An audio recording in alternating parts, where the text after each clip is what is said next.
Salut tout le monde, j'espère que vous allez bien. Je vous retrouve aujourd'hui dans une nouvelle vidéo et en ce dimanche on va ouvrir une nouvelle case dans ma boule de cristal, donc mes épisodes sur les différentes méthodes de divination.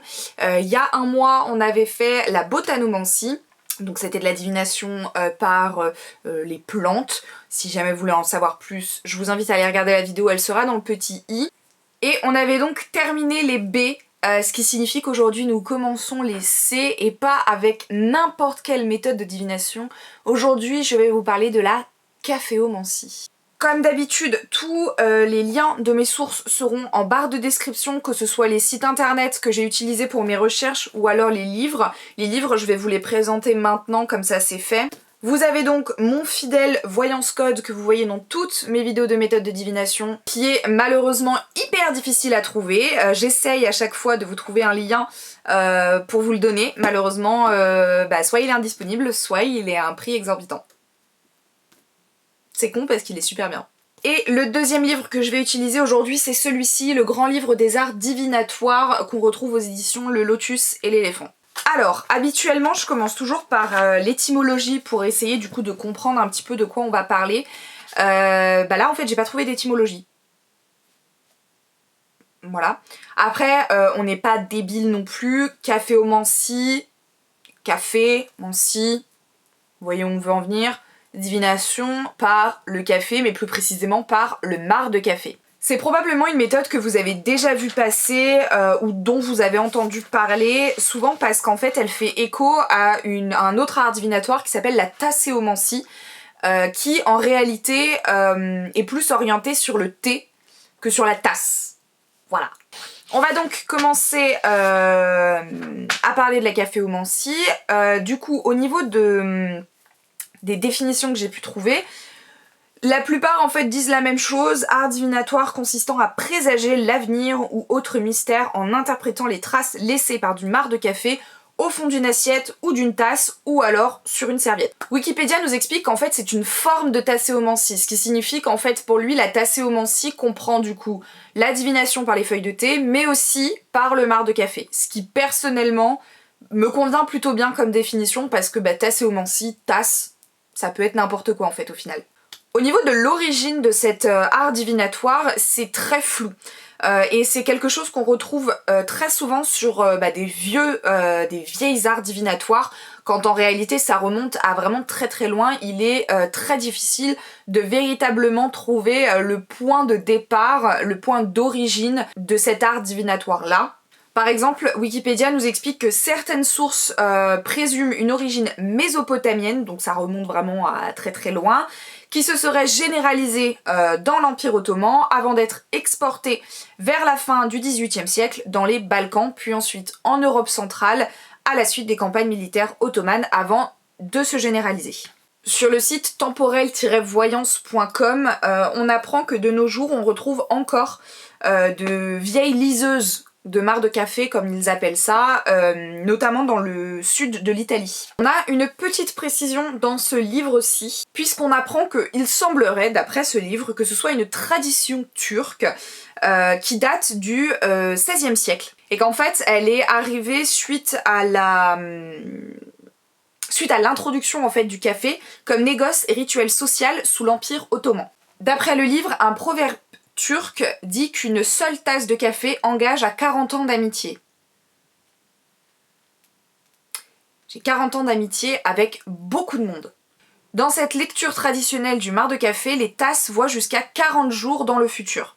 Alors ça, c'est un point qui est très intéressant, parce que souvent, dans les arts divinatoires, quand on regarde du coup et qu'on interprète les signes, ça peut être peu importe l'art divinatoire, on va nous dire ton entreprise va être fructueuse, etc. On n'a pas de temps donné. Et en fait, c'est ce qui fait un peu l'effet, ce qu'on appelle l'effet Barnum, c'est ce qui fait que quelque part, au final, les prédictions vont un jour finir par se réaliser.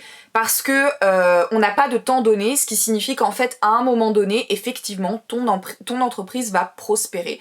Ça peut être dans 4 jours, comme dans 40 ans, comme dans demain, mais elle finira à un moment donné par prospérer. Et en fait, c'est là où du coup tu te dis, ça marche forcément. Et du coup, il est intéressant de voir que sur certaines arts divinatoires, on donne une période de prédiction au final. C'est pas la première fois que je vois ça, puisque au niveau des informations que j'ai pu trouver sur les sites internet, notamment sur le site temporel-voyance.com, apparemment il y aurait une règle très importante, très principale pour lire le marc de café. C'est qu'en fait, on doit savoir que sur les taches qu'on retrouve en fait au bord de la tasse, traduisent un avenir proche, et les côtés ainsi que le fond de la tasse représentent un avenir plus lointain. Alors après, c'est très vague encore, donc c'est pas vraiment quantifiable, mais on a déjà une petite précision. Et on en retrouve une un tout petit peu plus précise, si on peut dire, sur le site lesanciennesterres.com, où on apprend que, d'après le site, on considère que les prédictions portent sur 1 semaine à 6 mois. Donc on a soit avenir proche, avenir lointain, 40 jours dans le futur, et ensuite 1 semaine à 6 mois. C'est assez différent selon les sons de cloche qu'on va avoir, hein, visiblement. Donc à vous de voir laquelle vous souhaitez prendre, mais en tout cas ça fait partie des rares arts divinatoires que j'ai vus où on va vraiment donner en fait une sorte de période donnée sur ces prédictions. On va toujours revenir en fait sur l'origine un petit peu de ce terme, de cet art divinatoire de la caféomancie. Sur Wikipédia, on apprend aussi également que selon un auteur du 19e siècle, qui écrivait sous le nom de Johannes Trismégiste, je ne sais pas comment ça se prononce, je vous l'afficherai juste ici. La pratique de la caféomancie aurait été codifiée par un mage ou astrologue florentin au nom de Tommaso Tamponelli. Pareil, je vous l'écrirai juste là. On ne sait absolument rien de ce mage ou de cet astrologue, mais en tout cas, on y fait mention dans un traité au début du XVIIIe siècle. Sur Wikipédia, on va nous parler aussi d'un autre ouvrage qui s'appelle L'avenir dévoilé par les cartes, qui a été écrit par un certain Astaroth, paru en 1881, et cet auteur va nous dire que la lecture dans le marc de café est aussi enracinée dans nos mœurs que l'art de tirer les cartes. J'arrive pas à me relire, c'est scandaleux. Voici comment on procède. Et là, du coup, on va avoir une première méthode, visiblement, de cet art divinatoire. On prend du marc très sec, on le délaye dans de l'eau tiède, c'est-à-dire en gros on le mouille au final avec de l'eau, et on verse cette mixture sur une assiette bien blanche, en ayant soin de remuer au fur et à mesure que l'on verse, de manière à égaliser la couche sur toute la surface de l'assiette. Et on égoutte doucement, il ne reste plus que le marc de café qui forme une multitude de dessins bizarres. La lecture commence par une étude de ces dessins, on se rend bien compte des figures formées par les grains et on leur donne les significations suivantes. Et là, on est censé avoir les différentes significations que Wikipédia n'a pas reportées sur le site. Donc on a déjà une première méthode en fait de divination sur cette caféomancie. J'avoue que j'ai un petit peu du mal à visualiser comment on peut, quand on renverse, faire en sorte d'égaliser la couche et que ça fasse des formes. J'ai un petit peu du mal. On a d'autres méthodes qui viennent ensuite derrière sur les différents sites que j'ai vus. Par exemple, chez Temporel Voyance, déjà on apprend que la caféomancie peut aussi être appelée cafédomancie. Pourquoi le D, je ne sais pas. En tout cas, on apprend qu'il faut boire le café sans sucre. Donc le consultant doit boire sa tasse de café, il doit laisser quelques gouttes au fond, il tourne alors vers la gauche, enfin de la gauche vers la droite, 3 fois avec la main gauche. On retrouve toujours cette histoire de main gauche, main du cœur, donc c'est vraiment la main pure pour vraiment avoir un tirage d'art divinatoire. Et en fait ça va permettre au marc de café de se répandre sur la surface au fond. Ensuite on va nous donner quelques significations, 4 plus précisément. On va nous dire, déjà première chose, petit détail assez important, lors de la lecture des marques, le devin, le consultant, ne doit pas bouger la tasse pour que les figures ne changent pas. C'est-à-dire que vous formez entre guillemets vos formes bizarres au début, ensuite vous posez votre tasse et là vous interprétez. On nous explique que si il y a des formes carrées, ça signifie qu'il y aura des problèmes. Voilà. S'il y a des formes ovales, à ce moment-là, c'est que vous aurez du succès dans les entreprises. S'il y a des lignes, cela signifie une vieillesse heureuse. Par contre, s'il y a une croix, la mort sera douce. interprétez ça comme vous voulez. Sur le site lesanciennesterres.com, là on nous donne 2 méthodes d'interprétation, d'utilisation de cet art divinatoire qui sont assez détaillées. La première méthode, on va nous donner un petit peu les ustensiles dont on va avoir besoin. Donc on nous dit une tasse blanche, une soucoupe blanche, une serviette ou un tissu en papier de couleur blanche, une casserole et une spatule en bois, une cuillère à café de café en fait très finement moulu, une cuillère de sucre cristallisé si possible, donc c'est-à-dire le sucre cristal que vous pouvez retrouver en supermarché, et ce qu'ils appellent la valeur d'une tasse d'eau. En gros, une tasse d'eau. Donc là on nous dit qu'il faut boire le café. On aura pris soin d'en laisser quelques gouttes pour que la tasse reste légèrement humidifiée. On pose la soucoupe sur la tasse pour en faire en fait une sorte de couvercle. Et ensuite vous allez retourner le tout, un peu comme une tarte tatin. Donc la soucoupe se retrouve en bas, la tasse se retrouve par-dessus. Là vous allez patienter 3 minutes, apparemment, et ensuite vous allez enlever la tasse. En l'enlevant, vous allez la garder dans cette position inverse, en fait, sur la serviette blanche. Et alors là, j'avoue que on m'a perdu. Le site nous dit « Et ceci autant de fois que des marques se dessinent ». J'ai pas compris. Le principe consiste ensuite à interpréter les figures que l'on discerne parmi les marques. Donc je suppose que vous mettez votre tasse renversée sur la serviette, vous retirez la tasse, et vous interprétez les formes que vous voyez sur la serviette.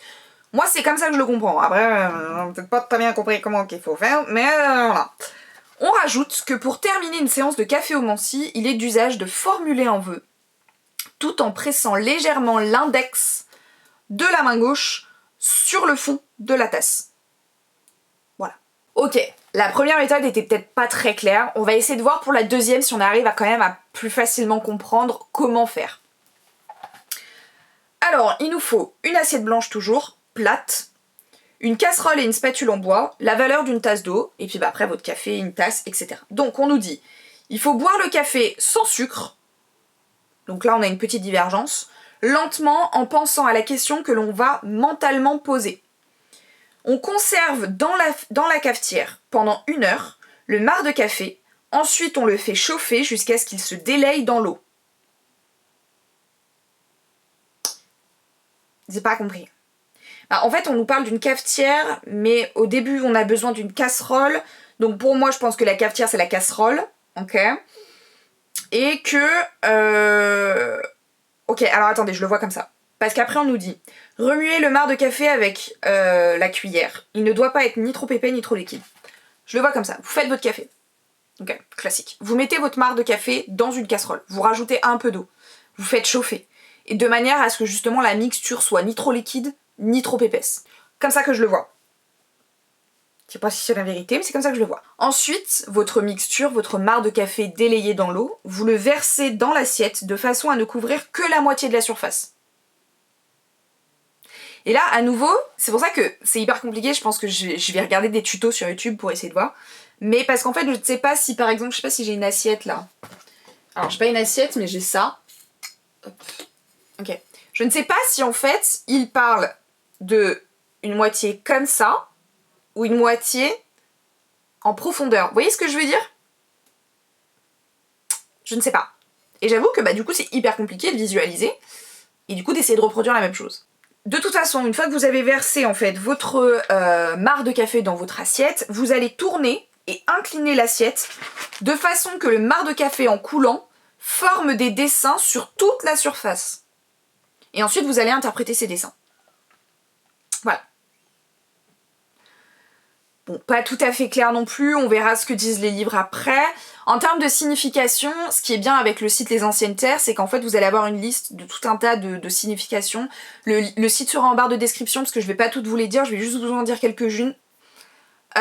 Si les dessins paraissent se contredire, cela signifie que la personne est indécise et prisonnière d'une situation qu'il est nécessaire de clarifier. Les dessins qui se superposent peuvent se compléter.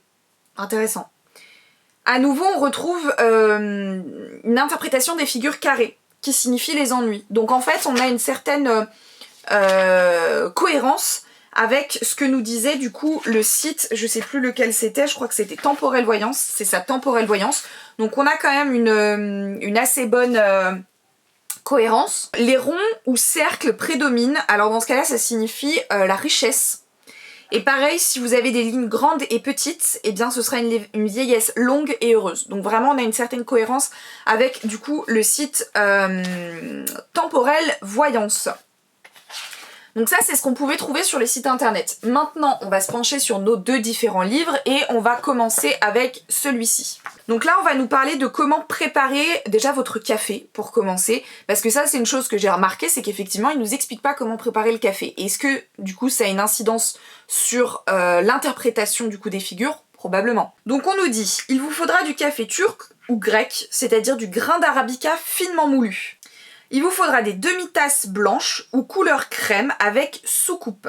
On nous explique que la porcelaine blanche ou couleur crème offre le meilleur contraste avec le marc de café boueux et marron, ce qui semble logique. On nous rajoute que la soucoupe est un composant clé, car avant une lecture, la tasse y est renversée pour vider tout excès de liquide restant.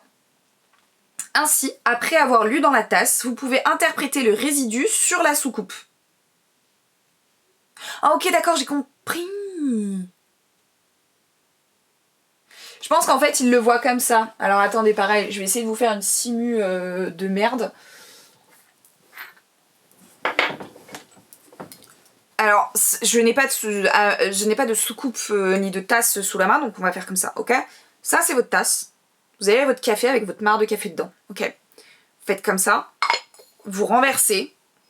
Got it? Quand vous faites comme ça, logiquement vous avez votre marc de café ici.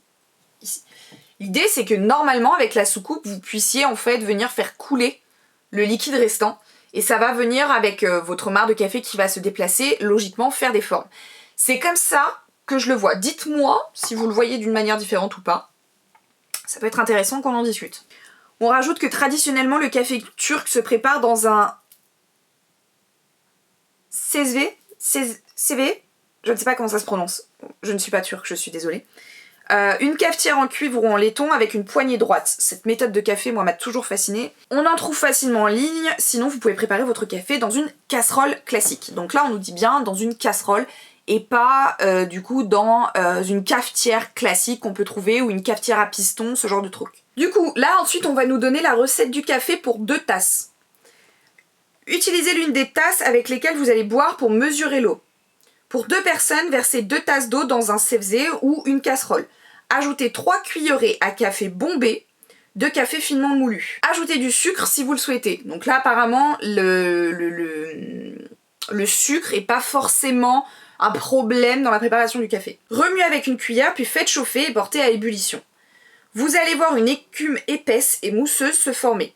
Mais ne laissez pas le café bouillir, ce qui lui donnerait un goût amer. Oui, parce qu'on est censé le boire quand même, le café derrière, c'est quand même con. Retirez-le du feu et mettez un peu de la mousse dans chaque tasse, puis répétez l'opération afin d'écumer le café 2 fois. Versez-le dans les tasses. Si vous utilisez une casserole plutôt qu'un 16V, je sais toujours pas le prononcer, remuez le café en le versant dans la tasse afin de vous assurer qu'aucun sédiment ne reste dans la casserole. Oui, parce que du coup, comme vous faites votre café avec le café, parce que j'entends par là c'est qu'il n'y a pas de filtre, si en fait en versant vous laissez tout le marc de café au fond, c'est qu'on est censé interpréter les formes du marc de café. Et ensuite vous avez la méthode juste ici pour lire dans la tasse et la soucoupe. Quand le café est moins chaud, buvez-le, mais d'un seul côté de la tasse. Laissez quelques gorgées au fond. Posez votre question ou demandez simplement ce qui est important pour vous maintenant. Couvrez la tasse avec la soucoupe. Faites-les tourner 3 fois vers la droite en les maintenant ensemble afin que le café ne coule pas. Retenez-les pour que la tasse se retrouve à l'intérieur sur la soucoupe. Ah, retournez-les! Je sais pas lire.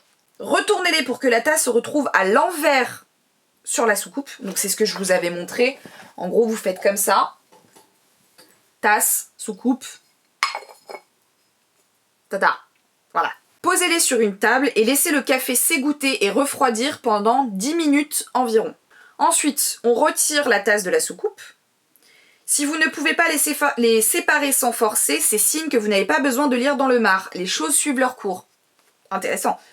Si de gros morceaux de marc tombent dans la soucoupe, tous vos problèmes vont bientôt s'envoler. Si le café goutte alors que vous soulevez la tasse de la soucoupe, des larmes vont couler. Tenez la tasse avec l'anse vers vous, prêt à lire dans le marc. Suivez les instructions pour la lecture dans la tasse de thé, page 70, et référez-vous à la liste des symboles, page 74. Ok, d'accord. Donc là, en fait, pour eux, les symboles qu'on retrouve dans le marc de café en termes de signification sont les mêmes que pour lire dans le thé, en fait. Donc pour eux, ouais, c'est les mêmes symboles. Ok.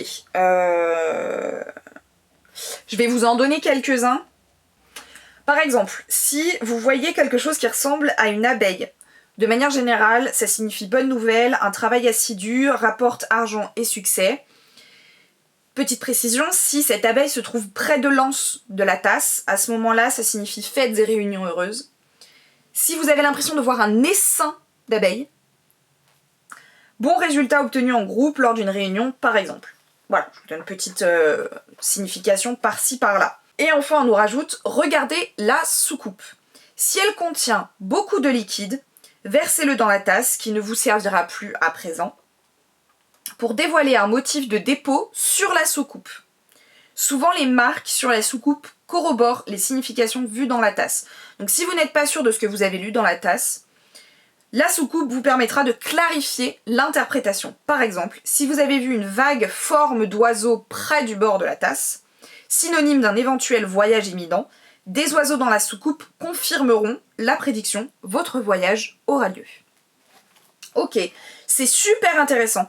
J'aime beaucoup ce que ce livre a dit, le fait justement de préciser comment faire le café, parce que du coup effectivement ça a une méthode particulière, faut pas le faire dans une cafetière, faut pas le faire dans une cafetière à piston, ce genre de truc. Donc c'est hyper intéressant et puis vraiment on vous explique correctement comment placer, c'est beaucoup plus clair que ce que j'avais vu avant, donc ça c'est vraiment cool. On va regarder du coup ce qui est dit dans le livre Voyance Code.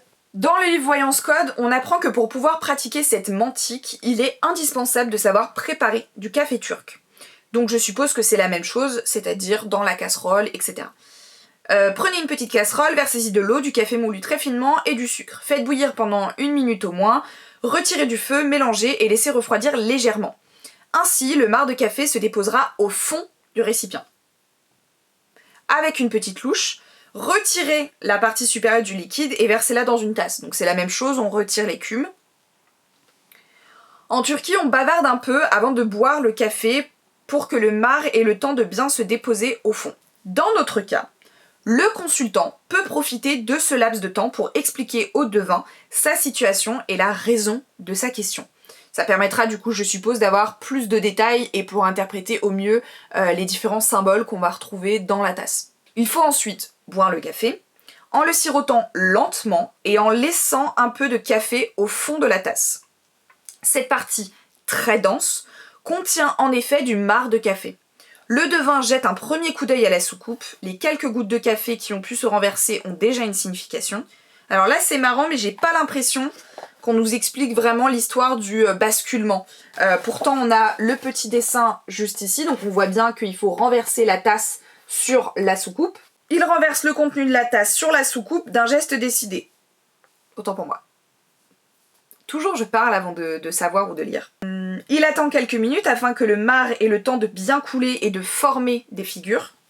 Ce laps de temps, 10 minutes au moins, ça corrobore à peu près ce qu'on retrouve du coup dans l'autre livre, peut également être utilisé par le consultant pour donner des précisions sur sa situation.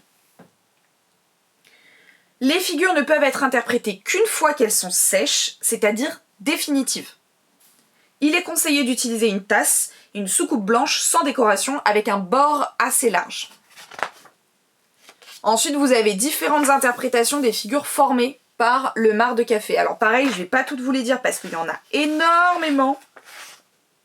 Ah ouais, il y a au moins 3 pages. Mais par contre, il y a des choses qu'on n'a pas forcément ailleurs, donc celles-là, je vais vous les dire. Par exemple, si on obtient des chiffres, ceux-ci représentent le temps, les minutes, les heures, les jours ou les semaines selon leur rapport avec les autres symboles. Ok. Les lettres de l'alphabet, elles représentent les parents, les amis ou les associés. Plus elles se trouvent près de l'anse, plus elles sont importantes. S'il y a des points, ça indique des voyages. les plus grands signalent l'argent obtenu péniblement. Alors là c'est marrant par contre parce qu'on n'a pas du tout les mêmes interprétations que dans les différents sites qu'on a vus. Parce que par exemple pour ce livre, les carrés signifient protection et pas ennui. Je vais voir du coup ce qu'il en est pour celui-ci. Donc pour ce livre, carré signifie restriction ou protection. Regardez les symboles alentour pour plus de précision. Donc on a quand même cet aspect protection comme pour le livre Voyance Code.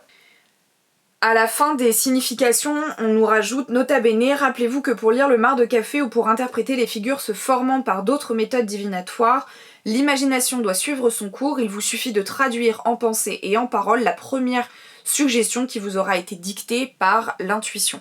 Écoutez, je pense qu'on est déjà pas mal sur ces informations sur la caféomancie. J'ai très envie de tester du coup, sachant que moi je suis passionnée de café de surcroît. Je pense que je testerai et peut-être que je vous ferai ça en vidéo, ça peut être assez amusant. Comme ça je vous montrerai un petit peu la tasse, je vous donnerai mon interprétation et vous me direz en commentaire la vôtre. Je pense qu'on se fera ça un de ces quatre, je sais pas encore ni quand ni comment, mais ça peut être assez intéressant à regarder. J'espère que cette vidéo vous a plu, peut-être que je vous ai appris des choses. En tout cas, j'ai trouvé ça ultra intéressant, vraiment de découvrir un petit peu plus cette méthode de divination. Je vous mettrai, comme je vous ai expliqué, tous les liens des sites internet en barre de description, ainsi que le lien de ce livre qui lui est trouvable. Celui-ci, si j'arrive à vous trouver un lien, je vous en mets un, sinon... Et écoutez, en attendant, je vous dis à la semaine prochaine pour une nouvelle vidéo. Prenez soin de vous et plein de bisous. Ciao ciao.